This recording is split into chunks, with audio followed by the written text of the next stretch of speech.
In 1963, director Akira Kurosawa and star Toshiro Mifune gave the world a gritty kidnapping crime drama that pits high society versus the low dregs of Japan.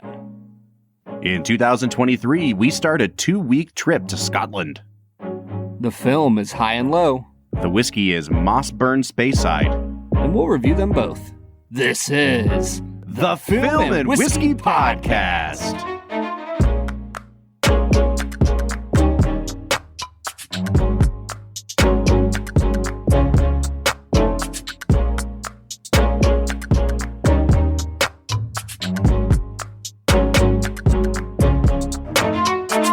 Welcome to the Film and Whiskey Podcast, where each week we review a classic movie and a glass of whiskey. I'm Bob Book. I'm Brad G. And Brad G, this week we are looking at Akira Kurosawa's 1963 crime thriller, High and Low. And before we say anything else, we're 4 films in. How different was this movie than the first 3 we watched, man? Oh man, I was ready for it. Let's just say that. But, not only is it set in the modern day, but, I think we'll see this next week, too, when we watch the movie Akira. That movie is a much, I don't want to say slower film, but more kind of poetic. This movie is just, it's gritty. There's people on heroin. It's, kids getting kidnapped and bribery and police procedurals. And this movie feels 50 years ahead of its time, man. I was shocked watching it this time. Just how contemporary it feels, even though it was made 60 years ago. Yeah, honestly, it kind of reminds me of West Side Story in that way. That, West Side Story came out in, 62? 61, yeah. 61, and it felt like it came out in, 1991, easily. Yeah, for sure. And here, I think you have a lot of similar things where the camera work that he engages in, the pacing of the second half of the film, all just feels like a modern blockbuster crime drama. Mm-hmm. Even the first part of the film feels like it could be its own indie film from 2018. Yeah, I loved the first half of the film in that it was set in one location. It almost felt like the extended kind of prologue to The Godfather, where they're all at the wedding for the first 35 minutes of the movie. It was really cool to see it all kind of contained in one place, and it played out almost like a stage play. There were people coming in and out of the room and different scenes happening, and when they would finish talking about one thing, they'd say, all right, we're going to go back to talking about, this businessman's dealings now. And it really painted such a cool picture. But you're right. It feels in a lot of ways like 2 different movies, but they both work really well. Yeah, and I think that there are issues throughout. I don't think this is a perfect film, but overall, it was, in my opinion, an improvement of at least 2 of the 3 samurai films that we watched. Well, we do have a link to last week's film, Brad, in the person of Tatsuya Nakadai, who stars here as the head detective investigating this kidnapping of a child. And it's crazy because I saw him and I was like, that's a very good-looking man. I wonder who that guy is. I feel like I should have seen him before. Clicked on his name on IMDb and then saw that he is the guy that played the lead role, the King Lear character in Ron last week. About 20 years after this movie. And he's only 30 when he makes this movie, which means he's only 50 when he makes Ron. And I know they had him in very heavy, obviously stagey makeup in that movie. But even beyond the makeup, I thought that guy that played him must have been closer to 60 or 70 years old. I'm pretty impressed with Mr. Nakadai's range here, because this is a very different character. Yeah, in this one, he's the calm, cool detective, always, on the top of his game, always able to handle whatever's thrown at him. And I think he gives us a really great performance in High and Low. Well, for the first time in 4 weeks, Brad, we will not be talking about swordsmanship or samurai when we get into our first segment of the day, which we call Brad Explains. Brad's gonna give us the movie plot with only 60 seconds ticking on the clock. So let's go ahead and hear your take with this little segment that we call Brad Explains. Brad Explains is the part of the podcast where Brad breaks down the plot of the movie that he has just seen, often for the first time. All 5 of these Kurosawa movies are first-time watches for Brad. Brad, usually we give a little spoiler warning and I tell you to spoil the whole thing. This is one of those movies where I don't know. How do you feel about actually spoiling the movie? Oh, I never care. It is a 60-year-old movie, you know? Yeah, I was going to say, for the most part, I'm a very anti-spoiler person. I don't want to know a single thing about a movie before I go watch it. But if it's a 60-year-old movie and you feel intrigued to watch it, pause the episode, go watch it, come on back. Yeah. I would highly recommend you do that if you have any interest in watching a really great detective movie. And I will say that, you know, I say that Brad's going to spoil the movie. This isn't the kind of spoiler where it's some twist ending and you knew the guy all along. Like, they catch a criminal and you learn who the criminal is, but I guess the first spoiler I'll say is, like, it's not like he was a guy that you've been following the whole movie. You know what I mean? Yeah, and honestly, they kind of set you up to feel like there is a twist, but then there isn't. There's not. And they just catch the bad guy. It's pretty nice. Yeah. I love it when the bad guy gets caught, you know? It's pretty incredible. All right, Brad, the rules of Brad Explains are as follows. You get 60 seconds on the clock. You have to explain every minute detail that happens in this movie as you remember it. You've got a minute, and go. High and Low is a film about a executive of a shoe company who is about to be forced out of the company by some bad upper management, evil, naughty people. Naughty. In the midst of his plans to try and take over the company himself, it is found out that his son has been kidnapped, but they quickly realize it was not his son, it was his chauffeur's son. So in the midst of this, the police get involved. They try to help figure out where this criminal is. About halfway through the film, they get on a train and take a payment to the kidnappers in order to get the chauffeur's son back. A rising tide of public sentiment goes in the executive's favor. 10 seconds. And the police works their way through the dregs of Japan to find the bad guy. High and low, baby. High and low. Also, fun fact, they talk about, there's American bourbon whiskey proudly displayed on the GI bar near the end of the film. You know, there sure is, Brad. We should have worked that in. Yeah, obviously. You know, even today, we're drinking a Speyside Scotch whiskey, and I'm thinking, like, we should have done a Highland or something, like high and low. What am I thinking here, man? Come on. What are you doing, What man? am I doing? I obviously didn't schedule any Japanese whiskeys during this entire 5-week run, but I could have done a little bit more. Yeah, you could have tried. Yeah, you But know. we all know the very little to no effort you put into this podcast. That's true. 0 hours a week spent on this podcast. Speaking of 0 hours a week, Brad, I have not watched this movie since the very first time I'd seen it. And that had to have been over a decade ago. Like, I watched it once, I thought it was a well-made movie and pretty good, and I never thought about it again. And when I started planning out the schedule for this season, and we talked about doing Kurosawa, I went on IMDb to see what the public thinks are his highest-rated films. And High and Low is within the top 100 of all time on IMDb. I think it's at like 84 at the time of recording. I was shocked to see that, because I remembered it being a pretty good movie. And that's it. And so I didn't touch it again. I didn't want to watch it before we sat down for this episode. But you're catching me in a state of surprise, Brad, because like Rashomon, it's been a really long time since I've seen this movie. And I have to say, this movie freaking slaps, dude. Yeah. It's so good, Brad. Yeah. Yeah, for the first time in 4 weeks, Bob, I was actually like just thoroughly entertained by a movie. Like, I liked Seven Samurai, well-made film, entertaining, but it's also 3.5 hours long. It sure is. It's a bit of a slog. High and Low has the same issues at times. It definitely turns into a slog at different points, but it's 2 hours and 20 minutes, and it's a lot easier to forgive some pacing issues when you're not there for over 180 minutes. There were so many modern editing techniques in this movie that, you know, I've already said I think it's like 50 years ahead of its time, but especially in the second part of the movie where the police procedural takes over and they're intercutting like this giant meeting that all the cops are having where they're reporting on all the investigating they've been doing behind the scenes.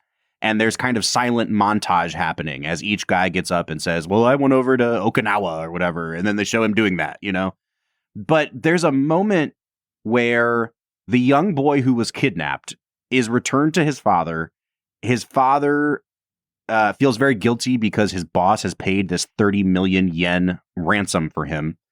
And so his father decides, I'm going to take him out playing detective and make this kid retrace his steps. And as they're doing that, the actual detectives that are supposed to be solving this case are out looking for them as well. And there's this great kind of intercutting between the two parties looking for the bad guy / looking for each other.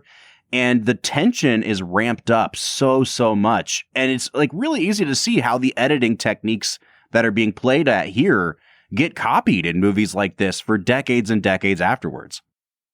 Yeah, there's that element of like the amateurs trying to figure things out while the professionals have it under control. And you get a chance to see everybody's character come out. Like you get a chance to see the detectives get a little bit angry with the chauffeur, you know, trying to get his son to remember it. And yet there's also the amusing point of like, they were also going to take the kid out to do the exact same thing. For sure. So it's like, I don't know why they're super angry with him, but, you know, I guess they do find 2 dead druggies. So, you know, but even just like on a structural level, having the kind of A subplot and B subplot that they're cutting back and forth to, and you hear the cop saying things like, hey, did you bring your gun? And the cop says like, of course I brought my gun. Like, I'm not going to go chasing a madman with my bare hands. And then the next cut is the dad and son getting out of the car at the bad guy's house unarmed. With bare hands. And I was like, oh my God. Like at that point, the suspense was killing me because I'm like, something terrible is about to happen here, you know? Well, dude, talking about like plot structure, how many movies, how many kidnapping movies have you ever seen where A, the kidnapping is resolved halfway through the film, and B, everything goes off without a hitch? Like, the person who is being ransomed is received back safely. The guy giving the ransom pays it. The criminal gets away with the money, at least to start. Like, that is the cleanest kidnapping exchange ransom that I've ever seen in a film. You know, Brad, before we go any farther, I think we should probably talk about the performances here. And I gotta know what you thought of the top billed actor in this movie, Toshiro Mifune, who is not doing the overblown, jumping up and down kind of theatrical performance here. He's playing a much more internalized, frustrated businessman. And I think that he really does a great job of leveraging his movie star persona onto this character. I was going to say, you missed one adjective to describe him, Bob, and it might be the most important one. Powerful. My dude Mifune is one of the most powerful men I have ever seen on screen in this film. What do you mean by that? He just exudes like confidence and strength and authority. Proper, authority. Like, dude, when he grabs that shoe and he starts ripping into them, he's like, this is a piece of trash shoe. It's got this and this and this wrong with it. They'll be able to wear it for 2 months and it'll break. And I don't make crappy shoes. I make incredible shoes. And he kicks them out of his house. I was just like, oh, bro, I'm 100% in. Yeah. I was waiting for him to jump up on his couch and like slap his neck. But instead, he was just like the most intimidating person on screen. One of the things I loved about this character and the way this script is written is that even though there is a very clear bad guy, it does get into some of those gray areas. And, you know, Brad, you and I have talked about the movie Parasite a couple times on this podcast now since you saw it, a month or two ago. And it reminds me of Parasite a lot. That's what the title of this movie is a reference to, high and low being across social strata, not just the fact that this guy's house is up on a hill. And they're searching high and low. High and low for him. Do you get it, Bob? The original Japanese title is actually Heaven and Hell. And I think that's really underscored at the beginning of the movie, the first time the kidnapper calls and he talks about how he is, it's got to be 100-something degrees down here. It's like being in hell. And at the end of the movie, when he's face to face with Mifune, he tells him, I looked at your house like it was heaven. And so it once again underscores that, like, this guy is in a different social strata, and I look at his house on top of the hill as heaven. But what I was going to say was, even though there's a very clear, obvious bad guy, it is not lost on anyone in this movie that these executives are all terrible people. Like, they treat Mifune like trash, but then they're trying to find out, the detectives want to know, does anyone have a grudge against this guy? And he goes and talks to some of the factory workers who work directly under Mifune's character. And the guy basically says, like, yeah, he's kind of an ass. Like, he's a good boss, but he's got a temper. And I love that they don't try to make any of the quote unquote innocent characters be completely innocent. Like, yes, this is terrible that it's happening to him, but he's a real person and he has his own flaws. And I think that just adding that wrinkle to the character, it helped the movie overall, and it helped Mifune's performance. Yeah, and they even kind of throw in the nuance of how public opinion is swayed by his act of generosity. And yet you can't always believe everything that you hear in the, in the media, that he is a flawed person. And you can't just trust the media narrative on all things that you hear. So he's kind of like, I mean, honestly, Kurosawa is just kind of firing his gun indiscriminately into the crowd at this point. But it doesn't seem scattershot, to carry on your metaphor. Like, he is taking aim, right? And everything that he is hitting is, like, very obviously a specific target, and he's hitting it in a way that makes sense within the story and to underscore the point that he's trying to make. I really think that after watching this, man, like, I didn't think I'd ever say this. I think this is a better directed movie than Seven Samurai was. And I talked about the geography of Seven Samurai. I think that's a separate thing. That's like action scenes, right? But when I just think about the way this movie's cut, the editing of the film, the pacing, the rhythm, and the way that he's layering in his commentary, social commentary, I'm really impressed with this movie, Brad. Well, I'm curious to hear, what did you think about the structure of the film in that, the first hour and a half of this movie, hour and 20 minutes of it is a bottle episode. Like, you're just sitting there in his room. I think there's maybe 3 cuts in the first hour and 20 minutes. Like, who's the cinematographer on Children of Men?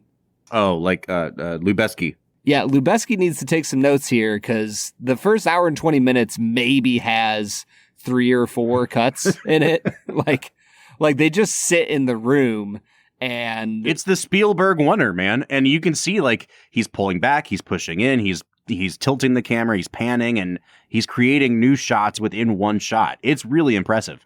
Yeah, but I'm curious though, how did it work for you? Did it feel jarring when we switched from pretty steady camera, you're in one room, you're following the characters around? Little side comment, the blocking of the scenes are incredible. So good. Like, the first half of the film, like, where everybody's standing, when they move, when they stay still, just so good. But, like, did it shake you at all to, like, all of a sudden be on a speeding train with, like, a handheld camera following them down, this tight-knit corridor? Like, I don't know. It felt jarring for me. Did it feel jarring for you? It didn't really feel jarring. I could tell that they're trying to make a narrative shift here, right? Like, and the camera work reflects that. And I think the best way to describe it is to go back to the title again. The first hour of the movie is they are staying up high, and the kidnapper is calling them. He's playing cat and mouse. And then the second half of the movie, they go on the offensive. They go down low. They go down into the city to try to find him. And I think that it works really well. It kind of reminds me, honestly, of the way that, like, Scorsese changes up the rhythm of Goodfellas towards the end of the movie, when it becomes this sort of drug-fueled thing. It's not exactly that drastic as it is in Goodfellas, but I think that it gives the movie a pace that it needs, because the first hour and 20 minutes, it wasn't slow for me. I'm kind of getting the sense that it might have been slow for you, Brad, but I loved that it reminded me so much of, like, Kevin Spacey in Seven, when he's toying with Morgan Freeman and Brad Pitt and calling them and saying, like, you didn't get my clues, and the cops are hiding under the table so that they can't be seen. It really is a cat and mouse kind of thing. And then when they finally get up the energy to go on the offensive, I love that the movie has that sort of propulsive energy to go with them. It's like the detectives are finally emboldened. And then because of that, the whole movie gets injected with a new sense of purpose and energy. That it desperately needed. So the first part didn't work for you. Desperately needed. No, the first part worked like if I were to just grade the first half of the film. It's not quite half, but we'll call it half. Just grade that. I'd probably give it like a 7.5 to an 8. Like solid, well made. Like I said, the blocking especially stood out to me. A lot of the camera movement was good. But once again, and I hate to score foreign films sometimes because I think things do get lost in translation. And maybe those scenes are a lot more engaging than what I am hearing. But just watching it as a American who only speaks English, there was definitely some pacing issues with the first half for me. I wonder how much of it is like the cultural difference and how much of it is the time difference, because I don't see movies being made quite like this 60 years ago. And you pinpointed the moment where I really it clicked with me, and it's that shaky cam, the handheld camera on the train. Oh, dude, it was so good. It reminded me so much, and we haven't touched on any of these filmmakers, but like in the 1950s, there was a big movement in French cinema called the French New Wave. And there's a lot of kind of like hyper-realistic handheld camera. It looked gritty. It looked like documentary almost. And I think that he gets a lot from that, and he gets a lot from movies like the original Manchurian Candidate. That's a John Frankenheimer movie. And that is like, the end of that movie is very much like shaky cam, super suspenseful. And so I think that Kurosawa is borrowing from what he's seeing from American cinema, from people like Hitchcock when he made Psycho. There's a ton of Psycho in this movie. And I just kind of love seeing it superimposed onto Japan.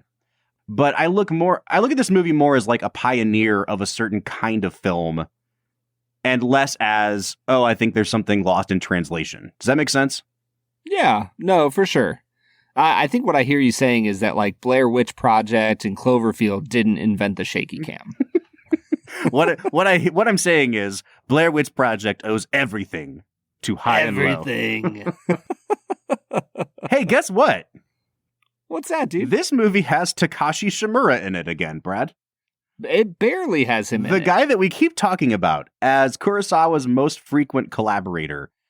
And I'm really impressed watching these movies through because, Ron comes so late in Kurosawa's career. I don't know how long Takashi Shimura lived for. I don't even know if he was alive at the time, but it's really cool seeing that he had like his own little troupe of actors and that they all show up in every single movie. It kind of reminds me of when I was a kid and I would watch like Westerns with my dad. And if it was a John Ford movie, you just knew you were going to see certain people, like Ward Bond was going to show up in that movie somewhere. Yep. And it's like, I look at certain people in these movies and I'm like, that is the Japanese Ward Bond. Like he's just showing up in every single Kurosawa movie. Yeah, I recognize one of them was the young impressionable samurai. The hot samurai. Yeah. The hot samurai. Yeah. he was in there with a kind of a cursory character. Yeah, it is fun watching these through, and I'm sure this will continue in Akira. But it's fun to watch the characters. Some of them have bigger performance than some of them take back seats than others. And it's kind of fun it almost feels like a theater troupe that a local theater troupe you go see every year. And it's like the same people just take turns being the lead. Well, before we go to break, Brad, I want to ask you, is there anybody else in this cast that you'd like to talk about? Because it is a pretty huge cast. There's a lot of people going in and out of this movie.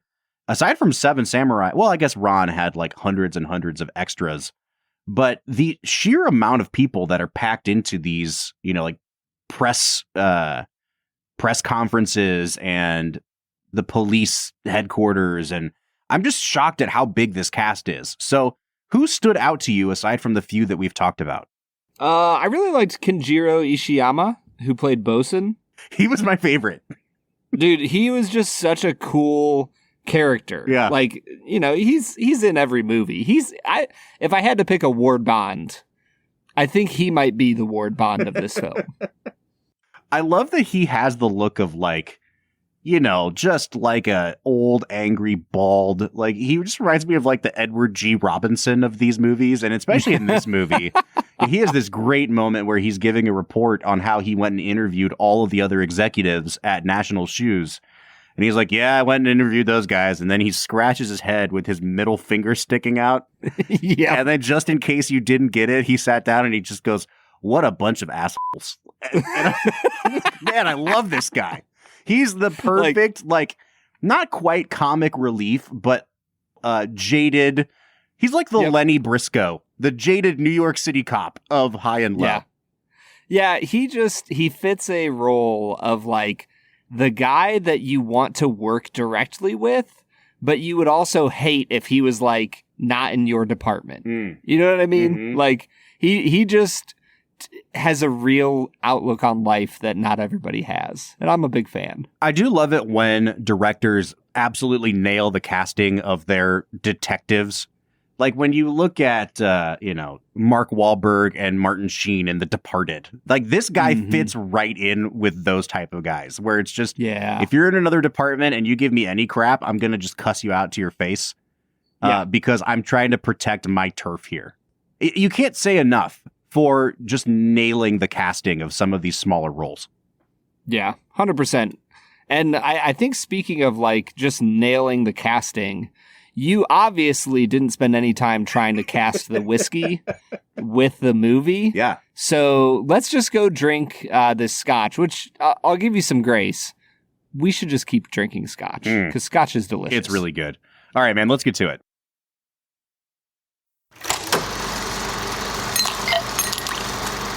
All right, so today we are trying Mossburn Speyside Blended Malt Scotch Whisky. Now, you may have heard us talk about single malt on this podcast before. Blended malt is slightly different, as the name would suggest. When you see single malt on a label, it means that it came from one single distillery, and it is made entirely of malted barley. This is made of malt, and it's blended, meaning that it comes from a bunch of different distilleries. So this company, Mossburn, sources a bunch of whiskey, blends it together, and puts it all out. It comes from a number of Speyside distilleries, though. And in addition to all that, Brad, they've got this like kind of complicated diagram right on the front of the bottle that talks about the different types of casks they use to mature this. It says that part of it is done with heavy char heads on the barrels. Ooh. Part of it's done with reuse American whiskey barrels, and part of it's done with Oloroso sherry butts, and then all blended together at the end. They're really advertising this as if it is a super premium product. I think I paid like $40 for it. So, let's not get ahead of ourselves here, Mossburn. I picked this up off the shelf on the Ohio Last Call shelves. We've been mentioning that a lot. So this is no longer sold in Ohio, but it seems to be pretty readily available everywhere else. It clocks in at 92 proof, and it is non-age stated, likely due to the fact that it is a blended whiskey. So, Brad, let's do it, man. Let's just dive right in. What are you picking up on the nose here? Yeah, this is a really nice nose. It's got barley, it's got some peach, the honey comes through, and it kind of, the longer I sat with it, it had some really nice floral notes to it. Nothing that blew me out of the water. I gave it a 7 out of 10 here, Bob. I drank this whiskey while watching the movie, and I realized that I took a sip of the whiskey before I even nosed it, Brad. So this thing did not stand a chance in terms of getting a fair crack. But I took a sip, and to spoil my taste a little bit, I was like, wow, that's delicious. And then I went back for a nose of it, and maybe it's because I already had all those notes kind of on my palate. It was really hard for me to pick anything up on the nose here. Like, if there's one thing I'm going to ding it for, it's really lacking any sort of potency on the nose. It was a lot of ethanol and not much else. And went back for like a second, third, fourth nosing of it. I finally started to get some vanilla extract, a little bit of cherry, and like some melon, maybe a honeydew or something like that. But overall, I had to try way too hard with the nose here. I only gave it a 6 out of 10. Yeah, and then we get into the palate. For me, the palate was kind of the main show here. The honey came through, the peach was sticking around. I'm with you on the vanilla. Vanilla definitely came through strongly. and there was like a butterscotch drizzle, kind of like what you would have on a soft serve ice cream cone, that came through pretty strongly for me the more I sat with it. I thought that this was a really pleasant, if not super complex, experience that I gave an 8 out of 10 to. Do you remember when we were growing up and like the early 2000s were just full of cucumber melon scented things? Like everything was cucumber melon. I am not remembering that now. Man, listen, my home was full of Bath and Body Works cucumber melon scented things. I'm not going to necessarily say that this tastes like that, but it had the sort of like artificial melon brightness that I associate with those like soaps and lotions and everything. And I can't pinpoint exactly what melon it smells like, but I got a ton of melon on this. It was really fruity, really bright. The ethanol does take over about midway through the palate, and it gets really spicy, and then it finishes with some almost bitter oak. But I think that from the front of my palate to the back, this was a lot more flavor than I was expecting from that nose. I gave it an 8.5 on the taste. Wow. Yeah, I think that it's a solid palate. It came down a little bit on the finish for me. The barley really came through strong at the end. I got some clove and black pepper kind of spiciness going on, and it got kind of like a sweet mintiness that was left on my breath afterwards that I kind of liked. I split the difference here. I give it a 7.5 on the finish. I think the finish is a lot darker than the palate was. It gets into like an almost bitter, dark cherry for me. And then it had a sort of breadiness to it that was almost like a biscuit. It was really, really nice. I wasn't expecting that to be the finish either. So, from the nose all the way through to the finish, this just kind of kept throwing me curveballs, but in a really pleasantly surprising way. I gave it a 7.5 on the finish. And then on the balance, I'm going to also give it a 7.5. And that's mostly because I wish the nose stood out more. It really was. It started in a really low place for me and then kind of immediately jumped up on the taste and finish. But I just kind of wish that some of those notes were present on the nose because it was really lacking for me. So just a 7.5 on balance. Yeah, I think I'm at the exact same place as you, 7.5 on balance. And so that takes us to our value category. Now, the best that I can tell is that online, you're going to spend somewhere from $40 to $50 to get this bottle. So we'll call it $45. And I think that this is like a 7 out of 10 value at $45. Like, it's a solid, nice expression of scotch. It's at a decent price point. It's not too expensive. And this is something that I would enjoy drinking from time to time. Yeah, I think I'll give it a 7.5, Brad. I think this has a lot more flavor than a lot of blended scotches we've had. And it's also pretty rare to get a blended scotch that is region specific like this. So it's kind of like, hey, if you've never tried a Speyside, here is generic Speyside. And I think it does a pretty good job of capturing the flavor of a Speyside scotch. So I think it's a pretty good value at 40. Is it the best scotch you can get at 40? Absolutely not. But for what it's offering, it's an above average value. I'm going to give it a 7.5. Yeah, and that's bringing my total out to a 37 out of 50. And like you just said, Bob, this is a really solid Speyside expression. Like, it's a little rough around the edges, but it has a really solid body that kind of brings it across the finish line. I'm also coming out to a 37 out of 50. I would recommend buying this bottle probably more than I'd recommend trying it at the bar. Like, I just don't think that it's special enough to merit a pour, but it's not a bad $40 investment. I don't know if that makes sense. No, it totally does. Especially because in general, your scotch is going to be a little bit inflated at the bar.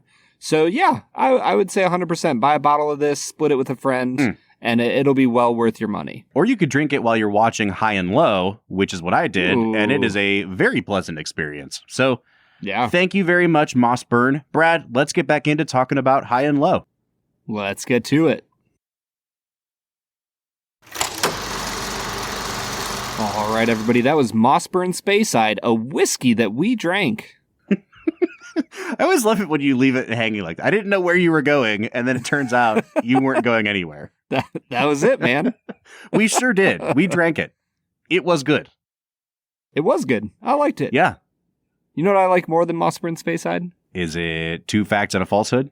2 facts and a falsehood. Brad is gonna try to stump you, Bob. are right and what is wrong.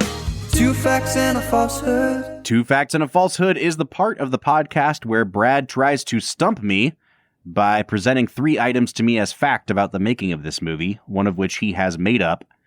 Brad, as promised, I went back and finally tallied up where I am on the season, and I was pleasantly surprised, because I thought that I was getting to be like 4 or 5 games under 500 right now, and I am 9-10 on the season so far. Hey, well done, Bob. If I get this one right, I'm in good shape, man. I think the goal right now is to just not be under 500. Like, if I can split with you, I feel pretty good about myself.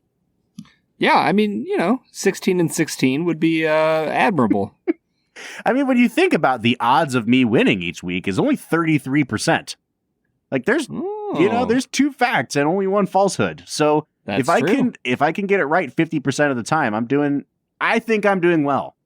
I think that your general movie expertise gives you a few percentage points there.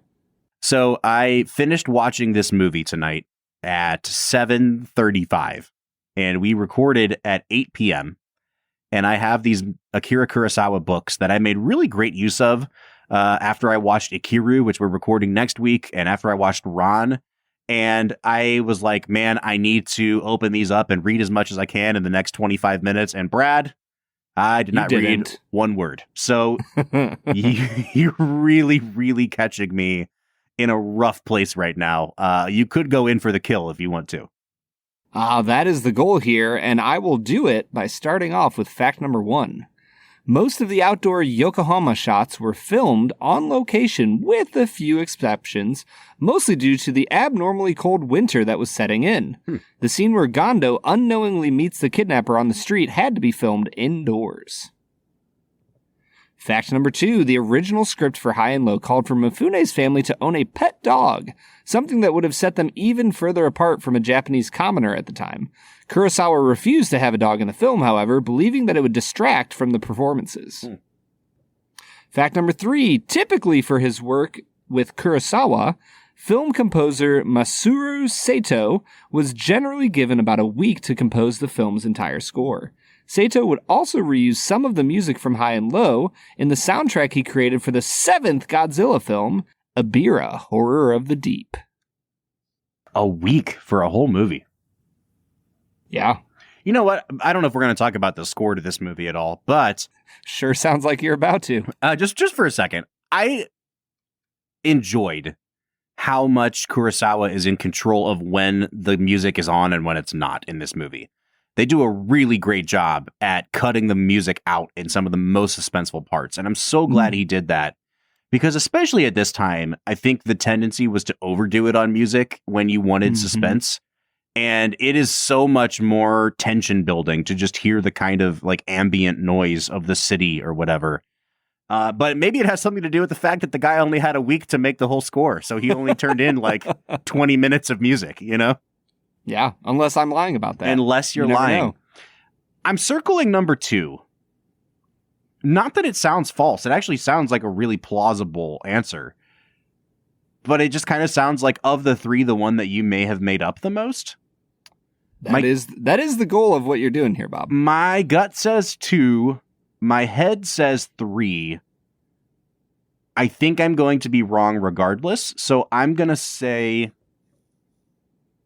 2 is the falsehood. Going with your gut. You're more of a gut guy, Bob. Is that true? Yeah, the mirror says so. That's for sure. All right, locking in number 2 is your answer? Man, I kind of want to lock in 3 now. I'll lock in 2. That's fine. Sure.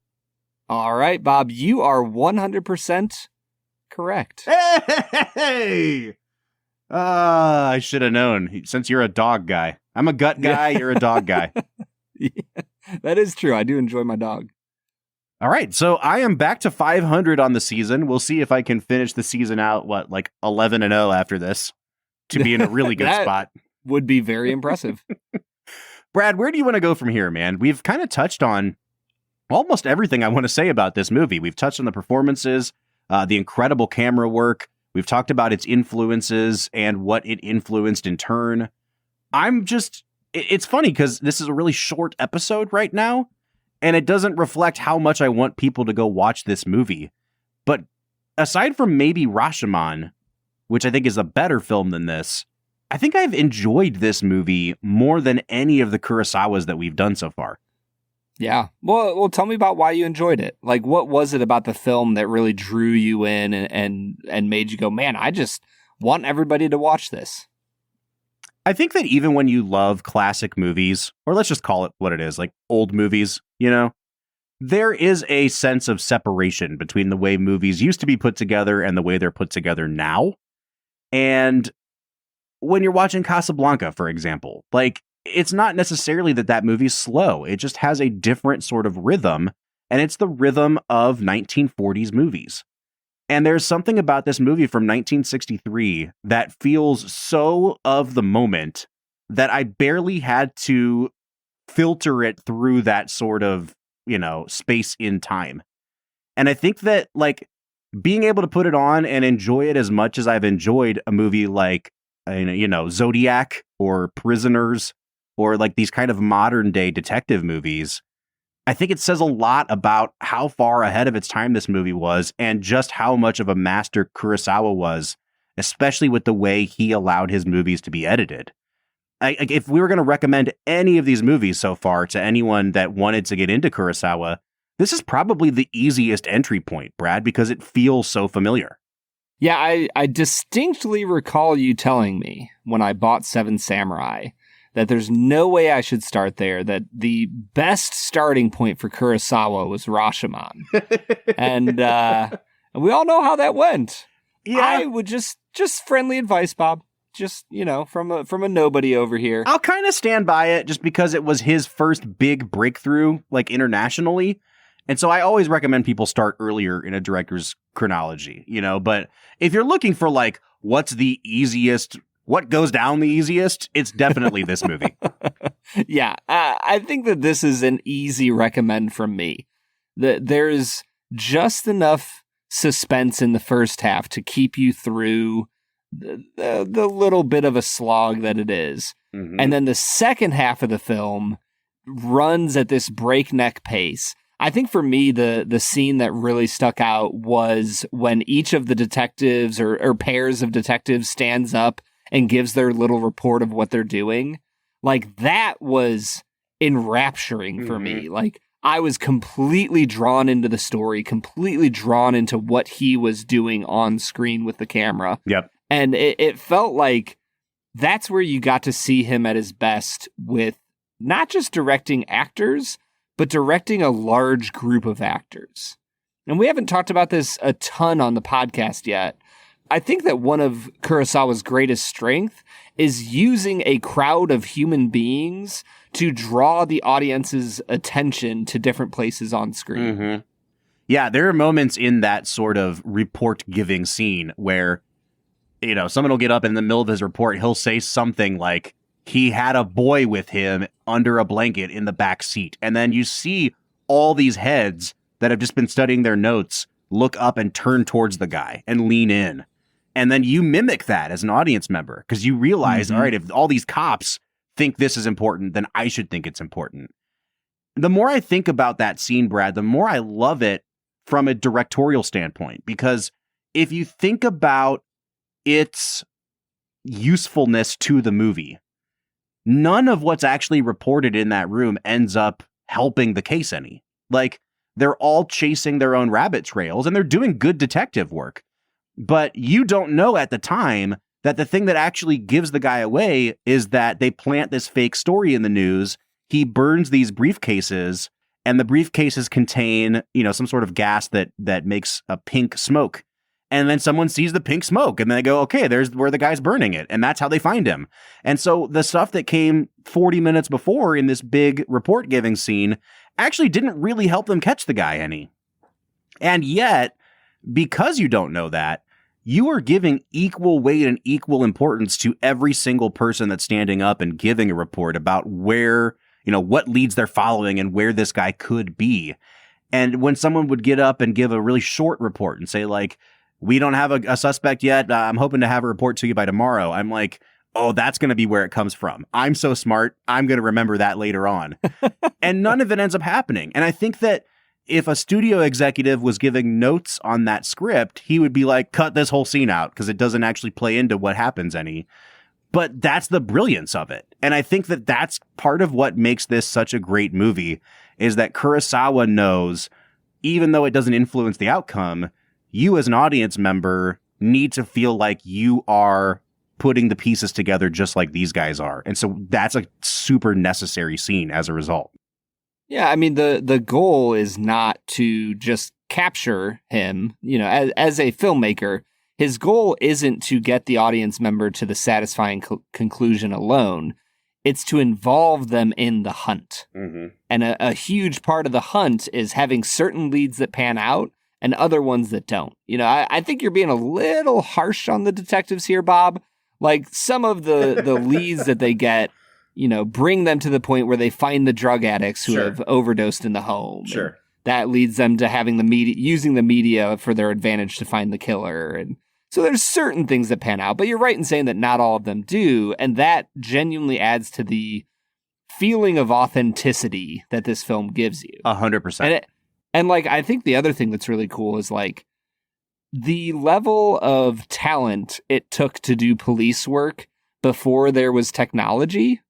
And by technology, I mean like computers.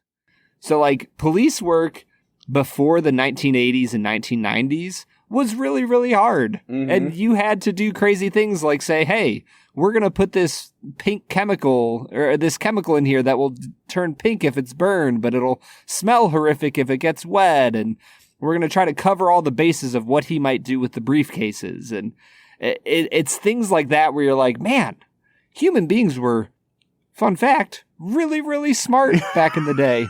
And before we could ask ChatGPT how to catch a killer. I'm sure it would have an incredible answer. Oh, yeah. Brad, what did you think of the decision to colorize the smoke when the pink smoke came out? It's the only color element in this whole movie. It's fine. Like, I didn't think it was great, you know? Yeah, it's one of those things where I think that something like Schindler's List's red coat has a much deeper emotional impact than the smoke coming out pink. Like, I think that they could have pointed at it and been like, the pink smoke, there it is. Yep. And it would have been totally fine. Yeah, 100%. So I think that it felt more attention-catching than it deserved to be. Now, you watched this movie with a group of friends, right? Because you texted me and said, hey, I'm having some guys over. We're all going to watch High and Low tonight. Yep, that is the truth. To your knowledge, what was their experience with foreign films in general, or like their knowledge base of foreign films? And what did they think of this movie? So one of my friends fell asleep halfway through and left because he was very tired. And I told him later, I was like, well, I understand why you fell asleep in the first half, but boy, let me tell you what you missed out on. Right. First off, we haven't even talked about the drug scenes. Like, the end of this film takes a wild twist. I was going to say, if this movie falls off a cliff anywhere, I think the last half hour is where I think it kind of started to fall apart a little bit for me. Yes. It's so tightly wound. And then you follow the killer. And I will say, the way they frame and shoot the kidnapper with the sunglasses, one of the coolest looking decisions I've ever seen. Like, they're always illuminated by something. I don't know how he did it. Yeah. I just don't know that we needed to spend 25 minutes wandering around a flop house with this guy. We could have had that abbreviated just a bit. Yes. But getting back to my friends, Bob. Oh, yeah, yeah. We're not here to talk about friends Kurosawa. who do not hang out in a flop house. No, they sure don't, Bob. One of my friends is like probably more experienced in foreign cinema than you might be, Bob. He's got a very, very expansive filmography under his belt. Okay. And then my other friend is 22 and has seen some foreign films, enough to appreciate this. And I think that we all walked away just basically with a similar opinion of like, man, this movie is just really entertaining. Yeah. Like, it's not, I think a lot of times you think about foreign cinema and you hear people like Bob say words like the French New Wave and how advanced they were and how they changed the cinematic landscape. And when you hear things like that, you don't think about films like High and Low. Like, sure, High and Low did things that probably weren't being done too often in other movies in Hollywood at the time. But at the end of the day, it's just a really fun movie. Mm-hmm. And it doesn't rely on being, brand new and have all these new crazy techniques and lighting and sound design and all these things. Like, no, he just tells a really compelling story and he has a great body of camera work to go behind it. All right, Brad, I think that it's time for us to get into our final segment of the day, which we call Let's Make It a Double. We're near the end of the episode, so thanks for listening to the Film and Whiskey Show. Let's pair another film with this one, even if it's a struggle. It's our final segment of the day, now let's make it a double. Let's Make It a Double is the part of the podcast where we pair this movie up with another one to make the perfect double feature. Brad, I'll let you go first, man. What do you think you would pair this movie up with? Man, I was kind of struggling a little bit to find something. The movie I'm going to pair it with is a little more traditional, a little more lots more forward momentum. But I think I'm actually going to pair this with North by Northwest. Oh, okay. I think that both of them make for really fun kind of crime caper, trying to figure out the mystery of what's going on type of films. And, very different plots, very different motivations for the main characters. But I think it'd be a fun night to watch this and North by Northwest. I think for the first time I was really swayed by things I was reading because, at first I saw that this movie is very similar to David Fincher's Zodiac, which is a movie I absolutely love. And I was like, oh yeah, I'll do Zodiac. And then as you were talking during this episode about the dad kind of being this bumbling detective himself and trying to take matters into his own hands, I was like, oh, that reminds me of the movie Prisoners. I don't know if I'm going to go with either of those movies. We talked about Parasite. That's another option we could pick for this movie. I'm going to pick a movie that I watched for the first time last week, Brad, and it is the 1967 Best Picture winner, In the Heat of the Night. Ooh. And I freaking loved that movie. And the reason I'm picking it is because, again, for a movie that is 55, 56 years old now, it has such a modern storytelling pace and rhythm to it. The editing is super modern. It has its moments where you can tell that it's a late 60s movie. But overall, 67 is really regarded as the first year. There's a great book that was written about it called, I think it's called Cinema at the Revolution or something. It's about 5 or 6 different movies that came out that year that really changed American movies forever. And you can see how this is one of those movies. And it just reminded me so much of High and Low. They both feel like movies that were made at least 30 years ahead of their time. So I can't recommend highly enough. Go watch these two fantastic murder mystery detective movies in High and Low and In the Heat of the Night. Well, Bob, we got some great recommendations on board. What say you? How about we give this thing a score? Yeah, man. I think that I was at a 9.5 for most of this movie. And then over the last 25 minutes, it lost a lot of steam to the point that I was about to come down to an 8.5 on it. I think I'm going to split the difference and give it a 9. This is one of those movies that I can kind of cut it a little bit of slack because it is 60 years old. And would we have trimmed some of the fat off of this in the intervening 60 years? Yeah, probably. But I think you get high marks for being one of the first to ever do it. And I see the influence from this movie all over the place. And I got to reward that a little bit. I enjoyed the hell out of it. It's a 9 out of 10 for me. Yeah, I think I'm pretty close to you. I'll give it an 8.5 out of 10. I think that the pacing of the second half of the film is a lot better. I think that the train scene is incredible. It's simultaneously frenetic and yet calm and measured. Mm-hmm. And everybody knows where they are and the geography is well set. I think that Kurosawa just overall has a masterful command of his actors and the script and the camera. And I think he just does a really, really great job here at making an incredibly entertaining film. Well, there you have it. We are coming out to an average of an 8.75 on high and low, but we'd like to know what you think. Obviously, somebody out there is watching this movie because it's in the top 100 on IMDb. Have you seen High and Low? What do you think of it? You can let us know on Facebook, Twitter, Instagram, TikTok, YouTube, at Film Whiskey. Or you can jump onto the Discord. We are on Discord every single day talking to you guys, the fans of the Film and Whiskey podcast.